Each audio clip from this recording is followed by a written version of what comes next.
스탠퍼드 심리학과 교수가 밝혀낸 습관의 알고리즘. 인간의 습관을 지배하는 뇌과학의 비밀을 풀다. 미국의 배우 필립 시모어 호프먼은 매력적이고 탁월한 연기로 호평받는 세계적인 배우였다. 그는 대학 시절 약물과 알코올을 남용했으나 약물 중독 프로그램을 통해 20년 넘게 술과 약물에서 멀어진 삶을 유지했다. 그러나 2013년 개인적인 문제로 중독이 재발했고 그 블랙홀에 다시 빠져들고 말았다. 약물 중독 치료를 또 한 번 받았음에도 1년도 되지 않아 헤로인, 코카인, 암페타민 등 여러 약물을 과다 복용해 결국 사망하고 만다. 오랜 시간을 잘 버텨냈음에도 다시 중독이 재발하고 만 이유는 무엇이었을까? 어떤 순간이든 우리가 할 수 있는 행위는 거의 무한대에 가깝다. 커피 잔을 드는 단순한 행위조차도 수없이 많은 방식으로 수행할 수 있다. 빨리, 천천히, 차분하게, 급히, 직접적으로, 우회적으로 등등 말이다. 우리가 어떤 일을 왜 하는지 이해하기 위해 물어야 할 중요한 질문은 바로 이것이다. 어떠한 행위를 선택할 때 우리의 목표는 무엇인가? 한편으로 우리는 행위를 통해 얻는 보상을 최대화하려 한다. 신체적, 정신적 노력과 시간의 관점에서 행위의 비용을 최소화하고 싶다. 커피잔을 들어 머리 위로 올렸다 내렸다를 5차례 반복한 후 입으로 가져갈 수 있지만 실제로 그렇게 하는 사람은 없다. 커피를 흘릴지도 모른다는 위험과 신체적 노력과 시간이라는 부분에서 비용이 늘어나기 때문이다. 기저액과 도파민 시스템은 우리가 어떤 특정한 순간에 무엇을 할 것인지, 그것을 어떻게 할 것인지 결정하는 계산에서 중요한 역할을 하는 것으로 보인다. 금연과 금주에 대한 여러 연구는 한결같이 1년 동안 이를 유지하는 사람이 3분의 1밖에 되지 않는다는 사실을 보여준다.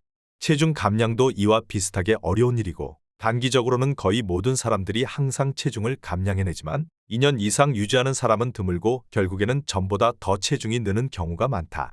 한편 변화를 지속적으로 유지해나간 사람들을 조사한 여러 연구가 성공적인 행동 변화의 중요한 원칙에 대한 몇 가지 통찰을 제시했는데 이는 다음 장에서 살펴볼 예정이다. 늦잠, 쇼핑, 야식, 흡연, 음주.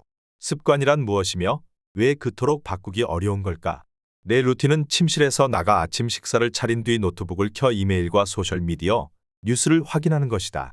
여기서 가장 놀라운 점이 무엇인지 아는가? 우리가 어떤 행동을 하는지 일일이 생각하지 않고도 전혀 어려움 없이 이 루틴을 따른다는 점이다. 이제 수저를 들고 요거트를 떠서 그릇에 담아야겠다. 이제 냉장고에서 식탁으로 걸음을 옮겨야겠다와 같은 의식적인 생각을 실제로 하는 경우는 거의 없다.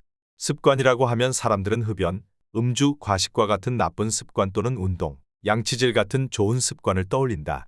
하지만 이런 행동들은 그저 우리가 지닌 습관이라는 거대한 빙산에서 눈으로 확인할 수 있는 아주 작은 부분에 불과할 뿐이다. 습관이라는 문제를 이해하기 위해서는 먼저 습관이란 무엇인지를 이해해야 한다. 러셀 폴드랙은 자신의 모닝 루틴을 서술하면서 습관에 대해 새로운 관점을 제시한다.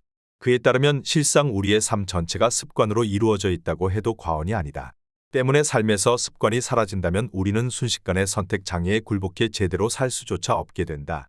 즉 습관이 우리 삶에 깊이 고착되어 있어 우리의 행동을 변화시키는 것은 매우 어렵지만 반면 이러한 습관의 특성 덕분에 복잡한 세상을 효율적으로 헤쳐나갈 수 있기도 한 것이다. 만년 중독 포기자, 만성 노력 중독자를 위한 스마트한 습관 사용 설명서. 독자들은 이 책을 통해 습관에 대해 기존에 알고 있던 상식과 편견이 깨지는 경험을 하게 될 것이다. 또한 우리의 말, 움직임, 행동이 우리의 두뇌 깊이 새겨진 프로그램을 따른다는 사실도 알게 될 것이다. 러셀 폴드랙은 우리의 삶이 습관에 의해 얼마나 많이 좌우되는지, 또 우리를 굴복시켜온 습관을 어떻게 하면 바꿀 수 있는지 그 경이로운 여정으로 우리를 안내한다. 구독은 언제나 무료입니다. 오늘도 행복한 하루 되세요.